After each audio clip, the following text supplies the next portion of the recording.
No, we're starting. Okay. Hello, everyone. Welcome back to Downstage. I know it's been a while. It's practically been, I believe, 3 weeks, close to a month now. Yeah. So, like last week, we were going to do the episode, but we were not doing it at all. Uh, uh, One, it was just a bad day to record. Two, there was a lot of insanity happening in New York City with a shooting. Not only not only a shooting that happened near me, but also just like a shooting that kind of like woke the city up from a COVID slumber, I guess. Because for the past few months, it's been like off and on with COVID and stuff like that too. But the shooting that happened, it kind of like legitimately woke the city back up to say, hey, this is New York City, uh, and then yeah, uh, so yeah, last week and past couple of weeks, it I've had stuff at work, so obviously it's a little hard to do this podcast thing when a lot of the times we're kind of like, oh, it's Tuesday, we can't really do the podcast today because of work or something else. But we're back. Um, so yeah, obviously a lot of stuff has happened in the past like few weeks or so, especially entertainment. I'll give you a brief couple of things. We won't go over the slap. I mean, why should we go over the slap? I mean, Two, yeah, if we try to do that, we're getting stuck between a rock and a hard place. yeah. Two, what else? Uh, it's really like that slap basically was like the the talk of the town, and now it's like it's 3 weeks later, and it's like, it's like it's literally like the talk of the town, and then it's like, eh, we're kind of like done with it already. Mhm. Especially since like people think, oh man, this thing's got to be carrying it into the summer or the less than, it's just a few weeks, and then no one cares anymore. Yep. Uh, so yeah, yeah, and that's the thing about entertainment too, especially as actors. Uh, I It's like the mean, 15 minutes of fame thing. It like is still yeah, something that applies to like people who are already famous anyway. Something happens, okay, yeah, everyone talks about it for a little while, but then we all move on to the next thing. yeah. A great example actually of this is people still using their 15 minutes of fame like as essentially bait for to keep their careers alive. Because a few days ago, I was actually scrolling on Twitter, and the Kardashians, whose fame doesn't seem to keep on not dying away, because for some reason they're essentially like their career is like a Horcrux. Just when you think you got one, their career restarts again. So yeah, but back to what I was trying to say was that Kim Kardashian, she's been in a very heated thing with her ex-husband Kanye West. I'm sorry, Yee or whatever he calls himself, and Pete Davidson and stuff like that too. And on the first episode of the Kardashians on Hulu, I kid you not, they reuse the sex tape angle that has been around for 15 years as hot gossip because apparently one of Kim's kids, I forgot who, discovered a parody of it on Roblox, and she's crying all over it. It's like making a whole mess. And I'll give the production I'll give you this about the production. I think it's like you can tell this thing is already manufactured because the kid like literally was just smiling about what was happening because the kid like doesn't care about anything. It's like, Mhm. oh, like, and people were actually making fun of that too because it does look like the kid. I forgot which kid it is, but it might have been the recent born that was like maybe born a couple of years ago, a few years ago. But yeah, it's like compare and contrast to this Will Smith, Chris Rock thing to like the Kardashians, where it's just like this. slap thing that happened at the Oscars. Talk to town for a few weeks. Probably won't be, we'll probably get a joke next year at the other Oscars, and then people will forget about it for like every few years until it gets like memed or rise or something like that. Because it's already a meme. Like it became a yeah. meme pretty fast anyway. Yeah, but afterwards, it's like the meme kind of just dies down, and then compared to the Kardashian stuff, where it's just like you got people who are still milking something that was made essentially 20 years ago. And now it's just like, it's like 20 years later, and it's like everyone's still like like milking it to saying, oh man, it's harmful and stuff like that too. And it's like, but when you're the Kardashians, it's like, it's hard to be supportive when a lot of times you're just like, like a lot of times you just like essentially, what's the term? Making the narrative all about yourself. Mm-hmm. And like it's very clearly narcissistic. Like it's so clear they have such a self-importance of themselves that it's like they constantly have to have these cameras in their faces showing their lives, quote unquote. Yeah. And it's like, ladies, no one cares. Exactly. It's 2022. It's like no one really cares about a sex tape that has happened like maybe 20 years ago. If that was the case, then a great example of this is the Pamela Anderson, Tommy Lee sex tape that was like 95. They made a whole TV show about it, and it got actually good reviews from not only Lily James's Pamela Anderson, who people have said actually sounded and actually looked like her, to a point where it's just like I wasn't even sure if she was like if she just managed to actually like capture that actions. Even though Sebastian Stan's Tommy Lee was kind of like joked about not being very Tommy Lee-ish. So that's like, I mean, when you're playing a rock star, it's hard to really emulate a rock star. I mean, especially someone like Tommy Lee's caliber. Yeah. And of course, people were making fun of the fact that the second episode it has him talking to his thing, and the thing being talking back to him as well. So a lot of people were talking about that, but even then, people are like, oh, it's when there is something that's the talk of the town, and the talk of the town being like 15 minutes or 2 months, whatever it is. It obviously just means, hey, we need something to talk about just to not worry about our own lives, especially as actors. We kind of like do that, regardless, because it's fun to bullshit around between the shows or between set changes and whatnot, intermission, act breaks, what have you. Where it's just like it's fun to talk around and stuff like that too. But at the same time, there are very narcissistic people who clearly keep on using their clout, but also keep everything about themselves to a point where it's just like, why are we still doing this even in 2022? Exactly. But that's a discussion for another day.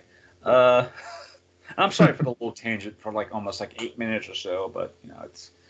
I mean, we've been away for a while. Y'all would have gotten these tangents in short forms, but because we've been away for so long, you get them in the long form. Mm-hmm. But we're talking about this week in entertainment, and the first thing we got to talk about is Broadway. So Broadway League has decided that at the end of April 30th to be exact, the Broadway League, on April 30th, has decided that they are discontinuing, there we go, discontinuing vaccination checks into going into the theaters. Now, that doesn't mean all the theaters will have to continue on saying, hey, just because the Broadway League is saying, oh yeah, well, just because the Broadway League has said it's okay to discontinue the vaccination checks, that doesn't mean all the theaters will continue on doing that. That's one of the things I did read about, was that each theater is its own, its own little should we follow the Broadway League's example and discontinue it, or should we just continue on and just saying, hey, it's and like it's basically more of a suggestion, really, than an actual order from them, more or less. Yeah, because from what I'm reading is it's definitely feeling like they are suggesting by April 30th they should stop with the vaccination cards, because they're still trying to figure out if people who are going to see Broadway shows should be masked until, and with the mask portion, they're saying at least until June. By June, they'll figure out what the actual, hey, it's June. Should we keep people in masks? Should we, all that stuff.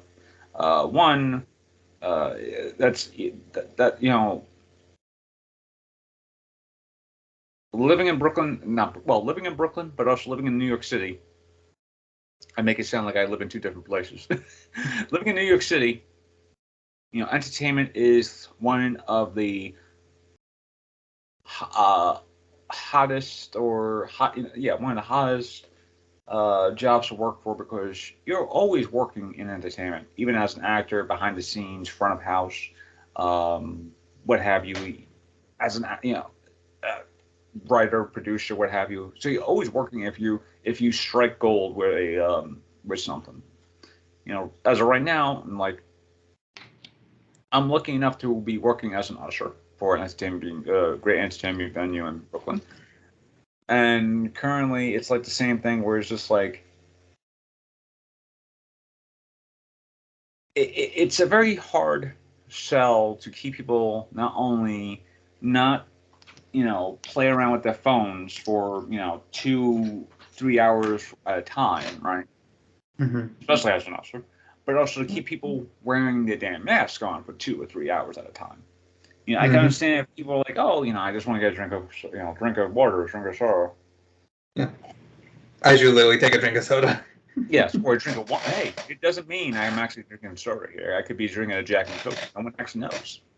It's in a glass tumbler. You don't know what it is. It looks like. Well, it's 5 o'clock somewhere. Yes, and maybe Coke, and maybe a glass Jack and Coke. We don't know. Coke and rum. Yeah, it's a Coke and rum. But yeah, Pepsi, something like that. But yeah, anyway, it is hard to keep people's wanting not to take their mask off and stuff like that too, especially as an usher, and especially working in a very either small environment or big environment like a theater venue. So I understand if some places, especially the big Broadway theaters, they don't, they might do away with vaccination cards. Some theaters, they might do that, but I feel like when it comes to 9 times out of 10, a lot of the venues will probably be like, oh yeah, we'll keep the vaccination cards and masking just to be on the safe side, at least until everything gets into a more considerable level. Mm-hmm. Because that's the thing about COVID is that, or just being sick in general. It's again, we've talked about this in the past. Theaters are a very enclosed space, and you can get sick very fast. Oh yeah. So I'm just lucky enough, not to be severely sick when working in theater, but also just being severe to catch something that isn't something in theater, that isn't just a theater bug. Because previously, if I was working in theater and without the mask and everything, I would,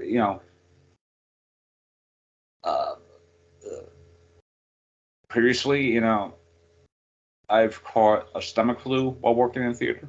I've caught a probably not pneumonia, or something that's pneumonia-like in theater. Because I was sick once because my brother was sick, so naturally I got whatever happened.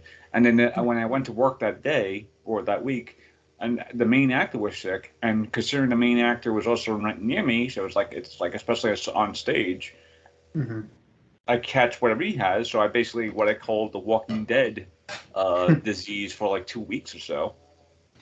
Especially, especially in that thing, and you don't want to be around someone who is literally sneezing or coughing or whatever you for 2 hours, give or take, and then it's just like, it's definitely like one of those things. But yeah, honestly, I'm thinking that maybe towards the end of May, they may start relaxing up with the masking, but that doesn't mean a lot of venues are going to be like, okay, masking is a little relaxed now, we'll get rid of it. Now, what I'm thinking is that the main Broadway theaters, like the more high-profile ones, that probably got to keep it towards like that for maybe going on into maybe the fall. But what I'm thinking is like the more off-Broadway ones or off-Broadway ones, they're probably gonna like say, okay, you know what, Broadway, they don't seem to care about the thing now. We might as well just like lift it ourselves. Yeah. But yeah, it's definitely one of those things where it's just like, as actors, it's like, especially as actors, it is hard to be an actor in this sort of like this state, or this state of flux, as I call it, of entertainment currently. But yeah, that's one of the big news that actually did come out on Broadway this week, was that the Broadway League is currently, they're saying by the end of April, they don't have people like, they don't like, other theaters don't have, it's like what you said before, it's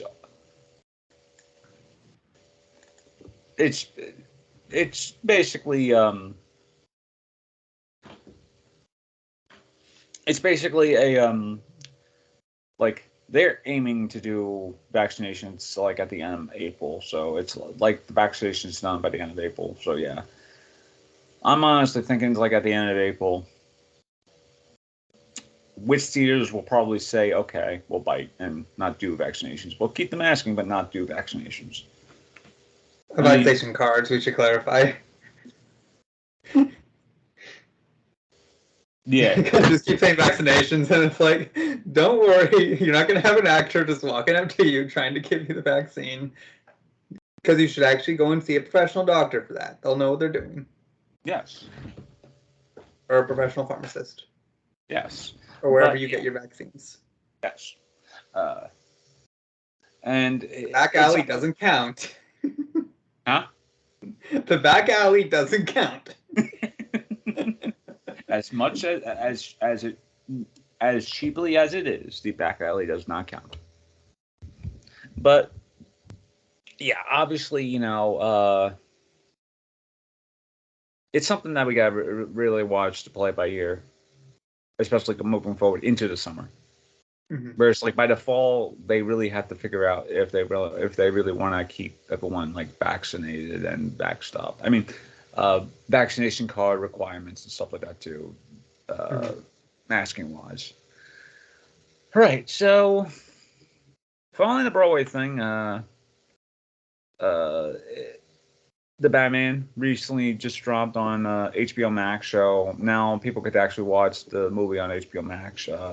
And I believe it will be premiering on HBO soon. I'm not sure, but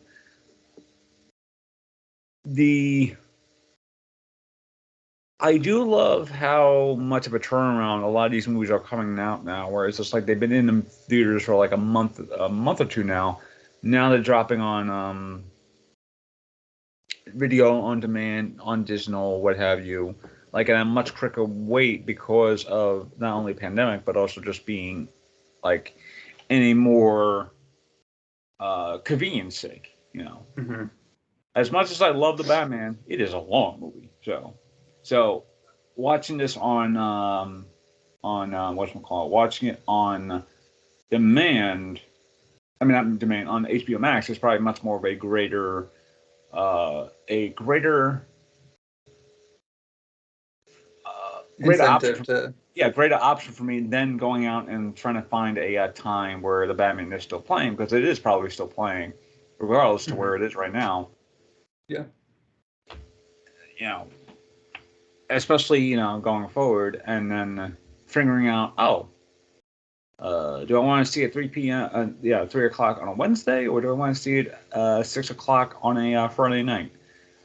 And of course, again, it's a 3-hour movie, like close to 3-hour movie or around it area, and then figuring out like not only that, you have to go out and take your transportation to whatever else is. And right now, where it is on HBO Max, it is a great option to watch. Yeah, it is great options now that Hollywood is starting to realize, oh, okay, maybe we need to actually just start like dropping these things more quickly now, as opposed to just keeping it on cable and then having it come on streaming like a few months later after that. Because it's like the same thing where it's like on Netflix, where it's just like I've been watching Better Call Saul and now Barry on both Netflix and HBO Max, and their new season's about to drop, so it's very convenient. I mean, with Better Call Saul, the new season is already, the new season already started, but with Barry, the new season is about to begin. So it's very nice for convenience sake to watch these shows on a streaming service and not, figuring out, time and effort to say, hey, I want to watch this thing, but I only have like maybe 30 minutes or 40 minutes or whatever have you before I got to do another thing. Yeah. So convenient wise, it is definitely basically it's great that the Batman is now on HBO Max, because from a convenience sake, it's much more better to watch and not plan out essentially a whole afternoon or evening's worth of travel just to go see the movie and then go back home and relax for the night, as opposed to just saying, hey, Batman's on HBO Max. Why not just like order us some lunch or dinner, what have you, and then watch it from here, and then enjoy it on my couch or bed or whatnot. And it's definitely much more of a better option now. And yeah, I will say, like, for a lot of movies too, like, it is definitely one of those things where it's like it really just isn't worth going to the theater to see them when all you can do is probably just wait a month or two now for it to come onto one of the many streaming platforms and then just watch it there, and you have the convenience of it, especially because we have such good quality TVs now that it basically is more or less going to be similar quality wise. But I will say the Batman is one of those movies I'm very happy I did see in the theaters first, because it was like a visual marvel of like filmmaking, because like they perfectly did CGI without it actually looking like they did CGI for a lot of those shots. And because also, like, one of the things I saw a lot was this debate of like, oh well, Spider-Man No Way Home wasn't that good because it didn't it looks very obviously green screen. And yeah, it is. And honestly, with the money that Disney has, they can afford to at least make it not look so blatantly obvious this is all green screen. Because all they were doing on the Batman is using the same volumetric kind of technology they were using on The Mandalorian. Yeah. Funny enough, another Disney product. Disney. So it's like they have the money to do it. They should actually be implementing it, because it actually makes your movies, it makes your shows look so fantastic. And because like they were using like the Ned finding out Spider-Man who he is shot. And the first thing that immediately catches my eye was how blatantly obvious the CGI is. But there are a lot of shots in that movie where it's like, yeah, and it's a fun movie, sure, but a lot of that CGI is so blatantly obviously what it is, where it's like, where it's, especially nowadays, because of how far we've come, I feel like people who are making these films need to realize you need to be able to like use your resources much more smarter than you are. Yeah. And I think that's another reason why, from a theatrical point of view, where it does feel like a lot more better to watch on its own accord on the TV rather than the cinema. Because, great example of this is probably, No Way Home. I love No Way Home. Okay, it's a great movie. From the storyline wise, but there were a couple of things that obviously they could have, done a little better. CGI wise, character work, especially for some of the villains. But yeah, like they literally could not get, they literally could not get the freaking actor. They had to just reuse footage, or just create this whole like literally how much money did they waste creating a Sandman like CGI thick creature for the majority of the movie, and they could have probably gotten the actor. No, I mean, obviously they couldn't really do. I mean, obviously they could do that, but I was just saying that from a writing standpoint, it's like they obviously fumbled a lot with both Sandman and the Lizard. And like the Lizard, I can understand because the Lizard was probably pulled before he got, probably just after or before. Yeah, it's like just after he became the Lizard, or before that big final fight where he does feel like, oh, it's like that, he's. I mean, that definitely had to be before the final fight. The way his character was acting, by the time we see him before that final fight, it definitely had to be around then. But yeah, it's like, and yeah, I agree. I do like it too. It's definitely the better out of the 3 Spider-Man movies that director has made. Yeah. But yeah, there are still its flaws. There are still its issues with certain characters that they could have worked on a little better. They did a better job with the relationship, and of course bringing back, a lot of the villains and also the Spider-Men from the older Spider-Man movies. Fantastic choice. But like you said before, I mean, like we were just saying before, there is something much more comfortable to see on the TV compared to, say, something in the cinema, because like Far From Home, No Way Home was a cinematic experience. I mean, I can understand that, especially from a fan standpoint. I think a lot of people were just saw the movie just to watch it as a casual fan. But from a film goer standpoint, obviously, I would probably feel a lot more better watching this at home compared to, say, being in a crowd full of people and enjoying the movie. Compared to, say, the Batman, where it actually felt like a cinematic experience, and that was probably because of how it was shot, how little green screen it felt, and how it felt a lot more practical compared to, say, the recent, essentially the recent DC and Marvel movies. Like, I mean, there are a couple of movies that Marvel did last year that actually felt like, great movies to watch in the cinema. Shang-Chi was a great movie to watch in the cinema because I was just like really engrossed into watching that movie, like really watching that movie. The same thing with No Way Home. But from when I watched Black Widow, I'm like, if I saw this in the theaters, I just wouldn't really be affected by it because it just looked a lot of CGI. And I think maybe the reason why they're starting to say, okay, with the streaming sites, especially like a Netflix or HBO Max, Peacock, what have you, Disney Plus, is because of that CGI-ness that we just talked about, where there are, like, some of these movies do have a lot of CGI factors in that. And watching it on cinema, on the film, on the big screen, it really does not have that big impact. You watch it on, say, the television, where it's just like you're watching on your 40-foot, not 40-foot, well, 40-foot television, what have you, big screen TV. Yeah, I know that's a gigantic 40-foot screen, but I meant to say 40-inch screen.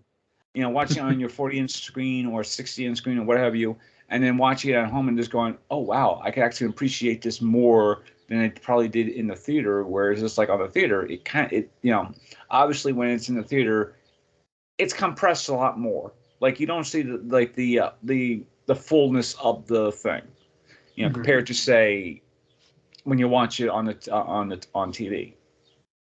And I think that's the reason why it's starting to become a lot more, in terms of films are becoming a lot more geared towards streaming than it is with going to cinema, where it's just like, okay, after 45 days of release, a film might go on HBO Max because it's probably a lot more better for that. I don't like towards or more films, or like a great example of this is that there's more films premiering on streaming sites rather than, I mean, when I say streaming sites, I mean like Netflix, HBO Max, Peacock, Hulu, stuff like that too, where it's just like there's more films premiering like that compared to, say, going on to where they are going into theaters. Like they will go into theaters, but I think production, I think studios have figured out a time where it's like, oh, because of the pandemic, people want to see more streaming things now. Like they're getting a lot more, like, not only revenue because of people buying, say, Netflix for like $6 a month or $20 a month if they have like the 4K Netflix thing going on. Compared to, say, hey, I'm going to spend $20 to go see, a film I wanted to see in the cinemas, or and there are probably films that still do that too, where it's just like there are films that people do want to go see in cinemas, and they will go see it in cinemas and then go watch it at home when it comes back on release. Because, exactly, yeah. And it goes back to what I was saying before. It's all about. I think I probably already said this before, but it all goes back to convenience. And there are people who go and watch it in the cinemas, and there are people who love it and watch it on the TV because they'd rather be very convenient. Whereas, like, there are people who would love to watch a movie like The Batman or No Way Home on the big screen, spent like several hours in the theater, or people would love it to watch it on the couch or bed or a chair, maybe they're on a flight going to LA, and that's like and that's obviously like 7 hours or something like that, depending on where they are. Yeah, I mean, if in New York, that's probably like a 7-hour flight, maybe 8 hours, I'm not sure. But if it's a different flight, it's obviously different, flight patterns and whatnot. But they could be on a flight and they're watching like the Batman on a very small small screen, like small screen like this, and just watching it and just enjoying this. And it really does show you that no matter where a person is, they will watch a movie or a show, no matter the streaming site, even if it's like a Netflix or Hulu or whatnot. An actually interesting thing that like to point out with the convenience thing, especially with Hulu and I think HBO Max as well. So it's like they have like a standard option, which is like maybe $6, $7, $8, something like that. But then you also then have to basically sit through and watch some ads. So it's like, okay, I guess I can deal with this. But then it's like, do you want that extra convenience of not having to sit through any ads at all, especially if you're binge watching something too?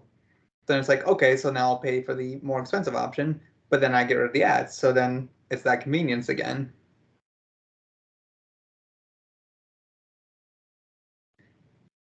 No, I'm sorry. I got hit with a. That's okay.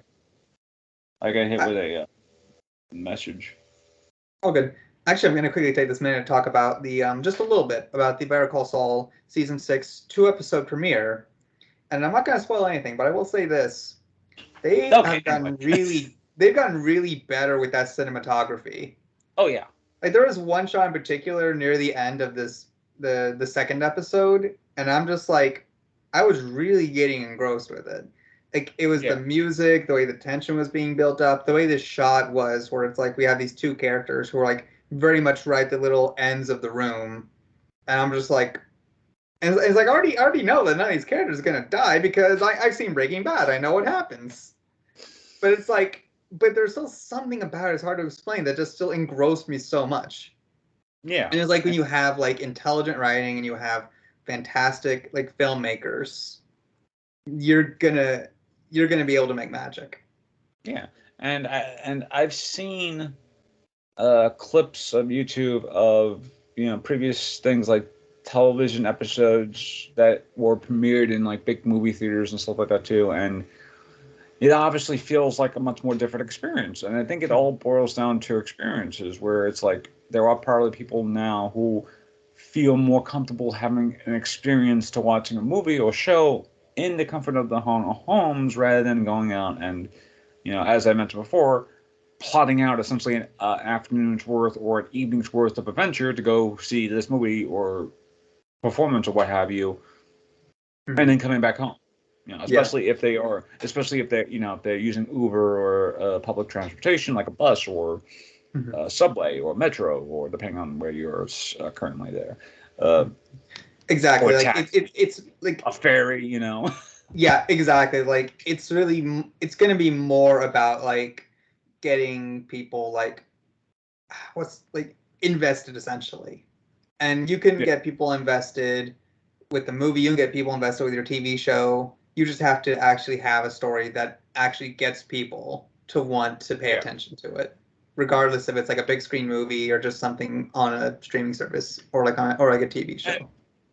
And with the Batman going on HBO Max, I do think that going forward they're probably going to be having not necessarily with HBO movies HBO movies, Warner Bros. Movies. Obviously, it's going to be like maybe after 45 days, they're probably got to go to HBO Max for convenience sake. Yeah. I mean, I think that's like the more new plan now is to essentially have, if it's a Warner Brothers movie, it is probably going to go on streaming at least maybe 45 days or 2 months after its release. So it becomes a lot more a convenience sake, which makes me wonder. Speaking of Warner Brothers, even though they had a smash hit with the Batman, Fantastic Beasts and the Secrets of Dumbledore was not a big hit for them. Fantastic Beasts and how they fantastically have not been interesting even since the first movie. Yeah. I love this. Wait, what? And I love this. I love this random thing. It's like I had to look up how much Fantastic Beasts and the Secrets of Dumbledore got at the box office. And one of the questions is people also ask, I'm on Google, is Fantastic Beasts the Secrets of Dumbledore the last movie? I'm like, yeah, it'd probably be the last movie, but as I'm reading this, it will be the following year release. It will be the final release in a jam-packed year for MCU movies with Black Widow, Shang-Chi, and Fantastic Beasts 3: The Secrets of Dumbledore, all releasing before it. It'll be the last Marvel movie too for a while. And I'm just reading this. I'm just like, I'm reading it. I'm like, so has the Fantastic Beasts series been a Marvel movie all along, and we just never really noticed it? I mean, it's obvious. I'm like, it's like Black Widow, Shang-Chi, Fantastic Beasts 3, Dumbledore, Secrets of Dumbledore. I'm like, that's an MCU movie? I'm like, oh wow. I'm like, the multiverse is real. So this is why the multiverse is going to be a madness. It wasn't because of Doctor Strange. It's because whatever happened in Fantastic Beasts 3, apparently. Dumbledore screwed the pooch on this one. No, it was because of Newt. It was because Newt lost all these creatures, and one of those creatures decided to reach into. Oh my God! One of the creatures was in that Shang-Chi movie. The thing that whatchamacallit, the Trevor dragon thing. No, not the dragon thing. The Dumbo like creature thing, where it was like that's probably one of Fantastic Beasts. No, but seriously, folks, Fantastic Beasts. Oh no, actually, remember in that trailer for Doctor Strange, there's that weird blobbish creature thing with I think the one eye and the tentacles just throws a bus at Doctor Strange. Yeah. Maybe that's one of the creatures. Okay, that is true, but from a domestic standpoint, I think it only got maybe 43 million or so compared to the box office from overseas. It's close to 200 million. So they're trying to make their box office back by overseas work, and that's probably going to be the reason why a lot of people still, that's probably no reason why it's probably got to make its money back because of overseas work. Not including the fact that they they did edit the movie and other, overseas to essentially eliminate the whole gay subtext between Grindelwald and Dumbledore. And I'm not saying the gay. That isn't gay subtext. I mean the gay relationship between Dumbledore and Grindelwald, Grindelwald, whatever the hell his name's called. Yeah. And yeah, is that not surprising they did that? Like, yeah, they've done that with pretty much any other movie that has any indication at all of anything LGBTQ. Yeah. Like Star Wars is very famous for that. I think I remember reading that there was like two people kiss at the end of Star Wars: The Rise of Skywalker, and that got cut out because like literally two extras for like a couple of seconds in the background. That was too much. That was too much. Like, it's like a victory kiss.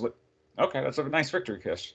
But yeah, it obviously, they're probably going to make somewhat of their budget back overseas. But domestically, it's obviously the lowest grossing of the Harry Potter movies at all. I'm sorry, not Harry Potter movies. The Wizarding World movies. I keep forgetting it's not Harry Potter. It's not the Harry Potter series. It's the Wizarding World series.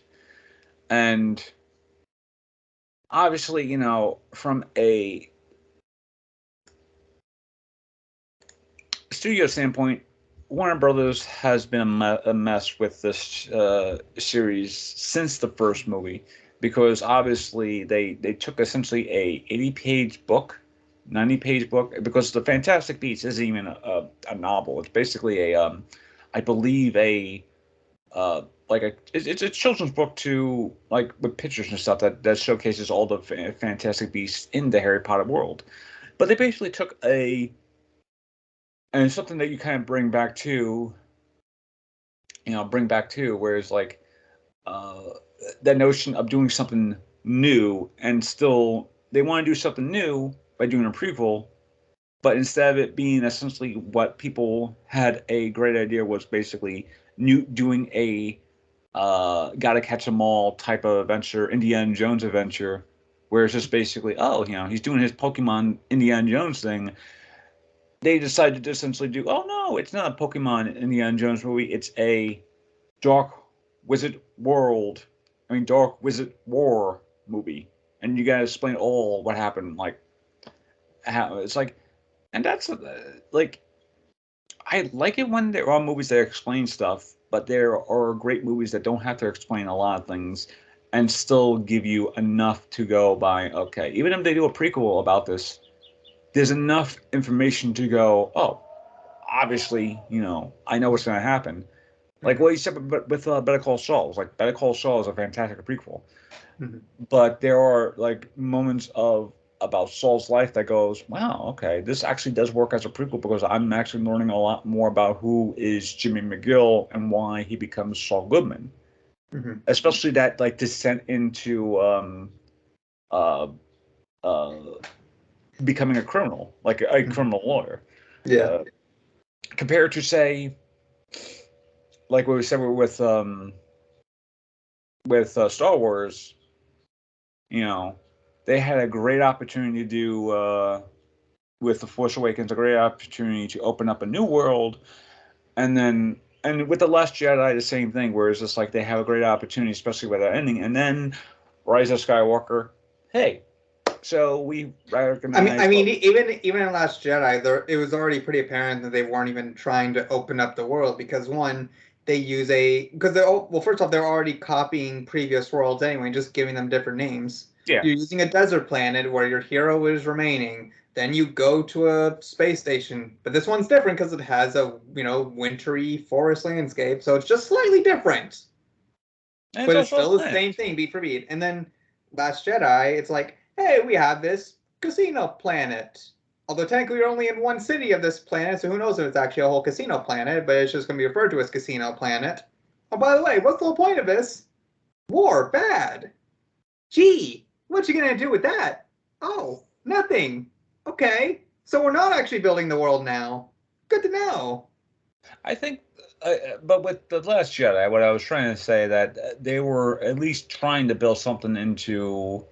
Well, here's my point, though. Like, yeah, if you're going to build the world, you can't just have it exist just for saying war is bad.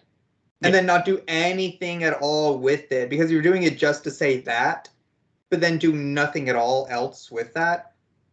That's not world building. I mean, that's just lazy. That legit. I'm sorry, but that is legit just lazy. I mean, if you really do want to, like, I know this goes into another small tangent, and I am sorry for this, folks. But yeah, folks, it's been a couple of weeks. We've had some tangents built up here, apparently. Yeah. I mean, and if you really wanted to do something interesting with the casino world in The Last Jedi, just show that Finn and Rose, they go undercover, right, and they find out this casino thing. The highest bidders, they go into some VIP room, and then they find out these VIPs are actually bidding into like they're essentially bidding almost like the stock market of what's going to be happening. People will be like finding out. It's like, oh, there are people taking bets on the First Order winning. There's people taking bets at the New Republic, whatever they call the New Republic. Literally that's all they had to do. Literally, that could be just a couple minutes, and that would actually do a great job explaining the world a little better. Yeah, because that's the thing. It's like there is a galaxy government, and the First Order is its own separate entity, and the New Republic is its own separate entity that are all just having a little, like their own kind of minor conflict. Because with the Empire, that was an entire galactic empire versus a rebellion. But this one, no, it is an entire empire. There is an actual system in place, and then there are these separate entities within it doing the fighting, because that's how the movies have portrayed it. And then that's all the information we get from everything around that time period. Like, I will say this though. I honestly can't wait until probably in a few years where people where people revisit The Last Jedi and go, you know what? Maybe this wasn't a bad movie after all, because there's been other bad movies. Oh, I can't wait for the redemption of The Last Jedi. How people have been redeeming essentially the prequel trilogy. I mean, well, here's the thing. I watched the prequel trilogies when I was a kid. That was my first introduction to Star Wars. And I liked it. I was never one of those people who hated the prequels, because not everyone unanimously hated it. Like, I actually enjoyed it. Crazy. Someone actually enjoyed the prequels before it was actually cool to like the prequels. Yeah, obviously. But the difference is, it's like, really, I think the biggest difference is, like, there's so much meme content that does help make those movies a lot of fun to watch as well. Oh, yeah. Like, it isn't just a nostalgia aspect, it's that as well. But there's so much about it that is fantastic. The actors are good. Yeah, they didn't have the best direction, but what can you do sometimes? Sure, it's not the best writing, but hey, let's be honest. Yeah. But even some of the writing in general in Star Wars is going to be mad like that, because it is what it is. Like, you have that mad times writing in the original trilogy, and you have that writing at times in the sequel trilogy. Yeah. Especially with Finn's character, who they clearly didn't know what to do with, because he has his character arc in the first movie and Force Awakens. Then Rian Johnson repeats the same exact character arc in Last Jedi. Like, literally beat for beat. Starts as a coward, wants to run away, and then ends up coming around and like, hey, I've got courage now. I'm going to fight and risk my life and possibly die fighting for what's right. It's literally watch his character arc from beginning to end of both movies. It's the same damn character arc. And then, of course, in Rise of Skywalker, it's like, hey, now he actually seems to have followed the arc for once and then go back to being a coward again. So at least he grew. It took a while, apparently, when it didn't need to be.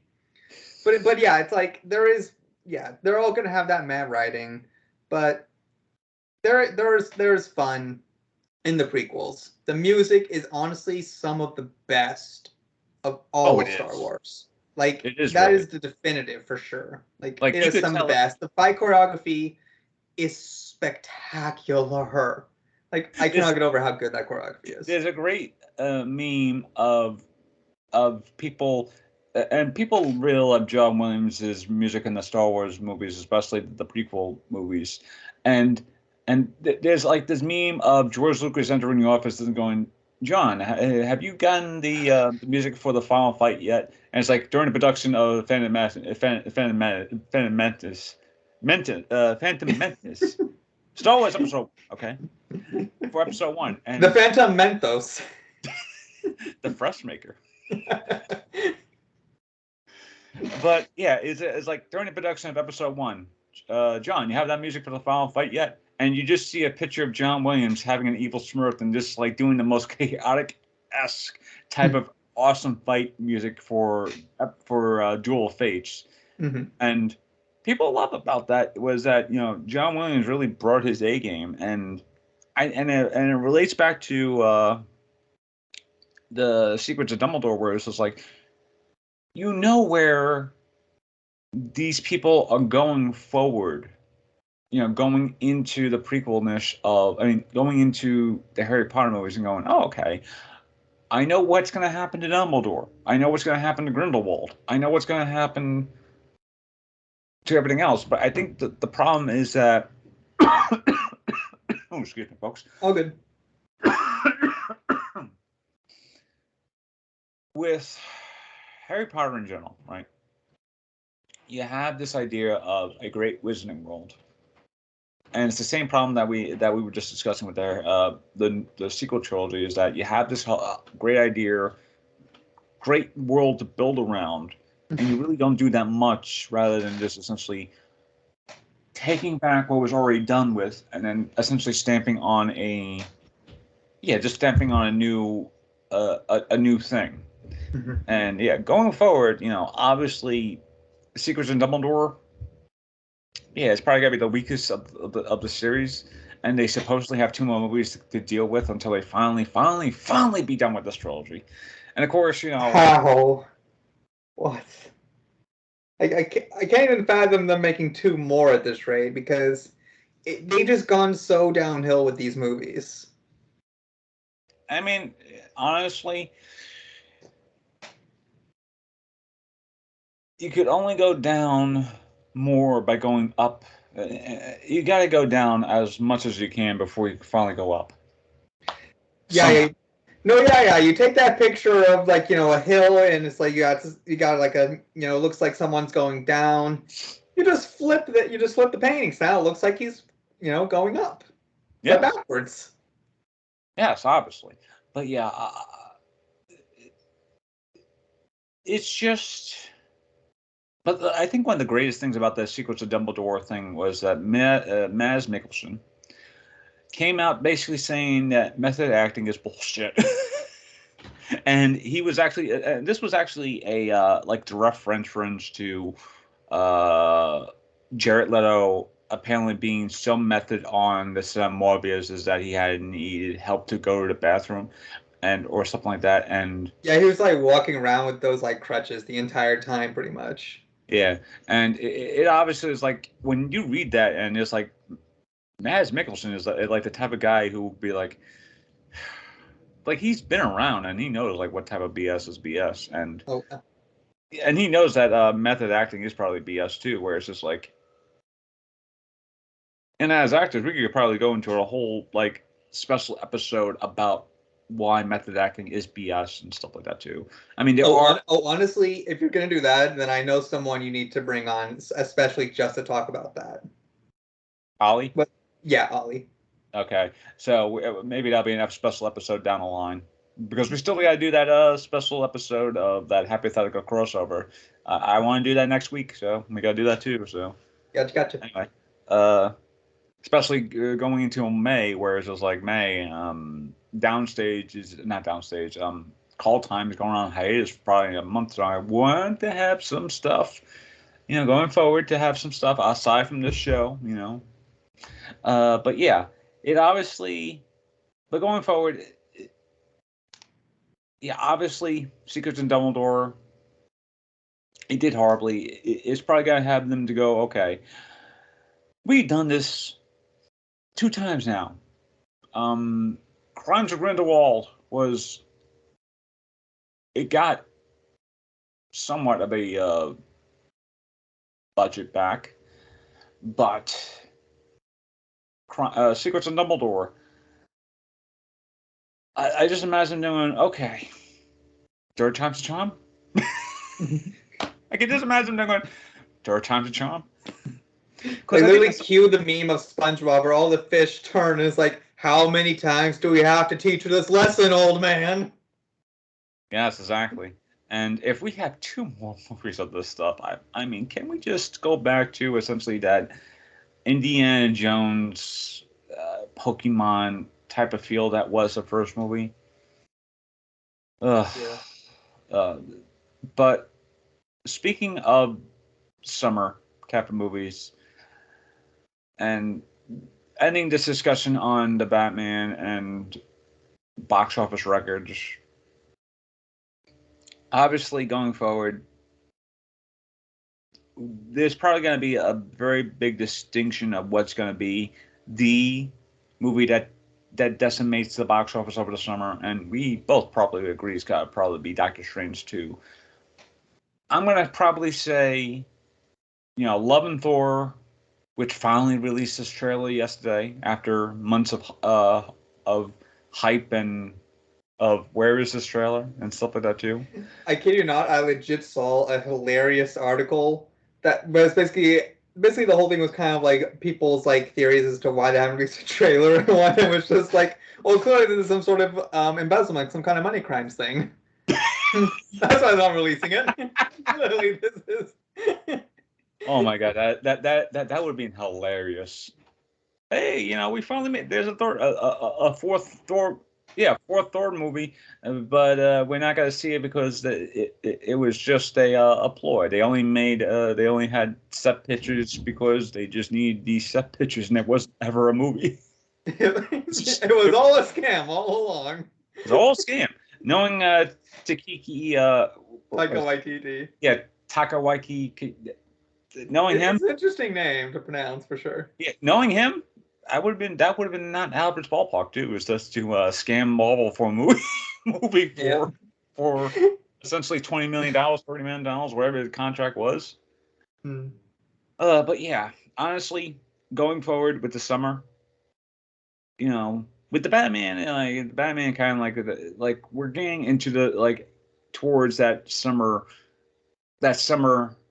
block of movies where it's just like Dumbledore was sort of like the next phase of that block of movies, and it kind of does not work. Maybe if it came out towards the end of August, because August really has nothing aside from maybe a couple of things, but nothing really major. They could easily just sandwich it in August and maybe get some money there, because when you go into the summer, you got Doctor Strange 2. You have Top Gun 2. Top Gun 2. Bob's Burgers the movie. Love and Thor. Jurassic World Dominion. DC League of Super Pets, which looks amazingly funny considering the amount of people who they have voicing that cast too. Mm-hmm. Then you got other movies like The Black Phone, Nope.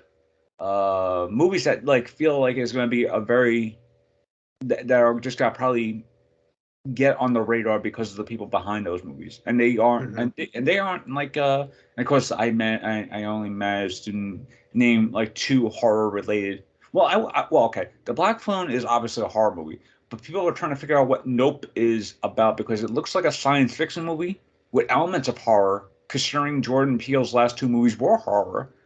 Mm-hmm. Well, horror. I mean, horror-esque. I wouldn't say they're full horror. They're more horror-esque.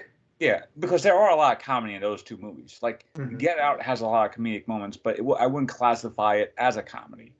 Us, from what I've seen with Us, it has the same thing, where it has a lot of comedic moments, but isn't really a comedic movie. But it is very. They're both very horror-related movies, especially with. But with Nope, we are still trying to figure out if it's going to be a science fiction movie, a horror-related movie, or something in that in between, where it's just especially. If I had to make a guess, it's going to be that in between, because knowing Jordan Peele, first off, the last 2 movies he's done, that clearly he does have a very niche that drives him towards that horror element. Not all the way, but just enough where he can also mix in other elements with it. So I think this is going to be his next thing. So where can he do something that has those horror-esque elements, but also mix it in with something sci-fi as well? Yeah, and he has done that with the Twilight Zone, which, from what I've seen, was all right, but it definitely didn't have the impact that as Get Out or Us did, or even Key and Peele for the most part. Where it's just like a lot of people are kind of like, oh, he'll do a reboot of the Twilight Zone, and it doesn't really have the impact of both the Twilight Zone, the original, and what he had been putting out like almost like recently. Mm-hmm. I mean, don't get me wrong. The Super Bowl ad that sold that notion of the Twilight Zone was amazing. Mm-hmm. You know, watching, like, thinking the Super Bowl is back on, and then suddenly everything just turns off, and then it's just like you just see him in this empty stadium, and I'm just like, oh, that's how you sell a movie. Mm-hmm. But yeah, you know, going forward, obviously it's probably got to be a big battle between Doctor Strange 2 and Thor: Love and Thunder. But in that in that little neck and neck battle, I would rather see, you know, Jurassic World Dominion be in that top 5, hopefully top 3 spot, because I love my dinosaurs. Especially because they're bringing back the OG cast. Yeah, that too. Yeah, especially not especially since Sam Neill and Lauren Dern haven't been there since part 3. I mean, you know, Jurassic Park 3, and both still look amazing. You know, you know, who's called Jeff Goldblum. He was already in a previous movie, so they they bring him back as a full-on cast member this time.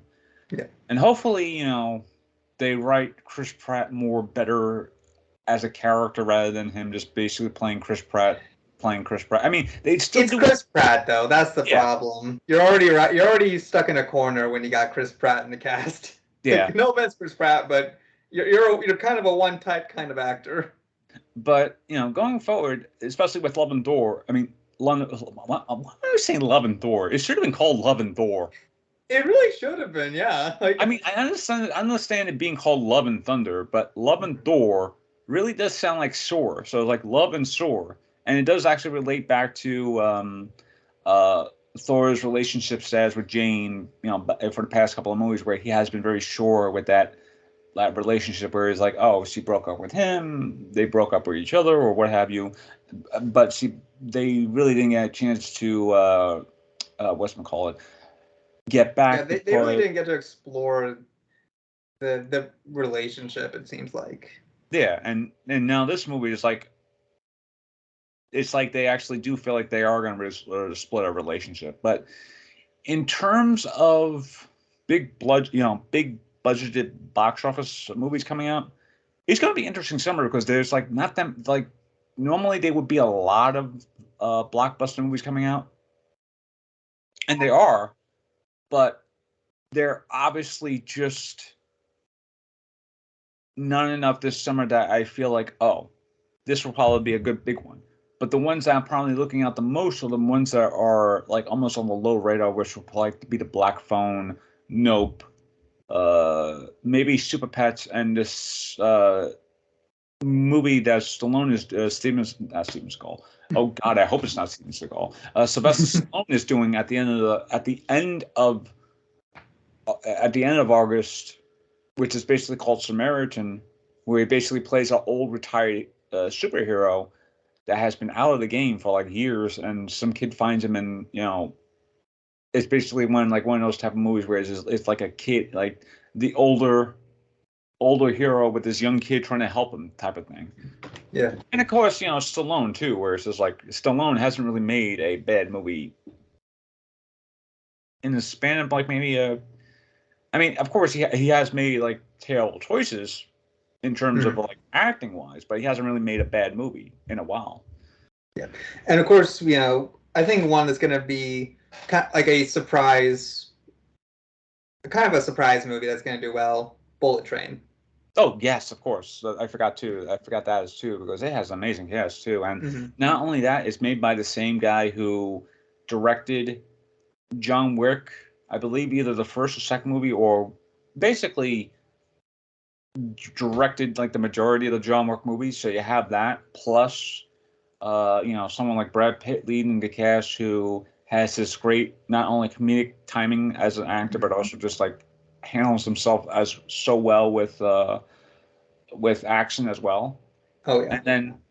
And then going forward is like, I wouldn't be surprised if Bullet Train ends up essentially being in that top 5 because of it's like between Love and Thunder and Multiverse of Madness, like who between those two movies, like who really like overshadow those two. Obviously it's probably got to be Doctor Strange too, but between those two Marvel movies and compared to those movies that's coming out over the summer, it's going to be an interesting summer to say the least. It's like which movie ends up essentially being which movie ends up being essentially the one that ends up being the number 1 spot. Mm-hmm. And I think that's a good way to end the episode. Yeah, I know it's been we've been talking about an hour or so. I'm sorry. Like you said before, it's been a while. We have some tangents that's been built up for a while, and that's another great thing about actors is that when actors talk to each other or something like that, you just get like these tangents that just come out of nowhere. Pretty much. But hopefully we'll have another episode next week. If not, we'll see you all in 2 weeks. If not, 3 weeks. If not, a whole month. But obviously we're coming back sometime. Yeah. Until everyone, please be safe, be well, take care, and adios. Adios.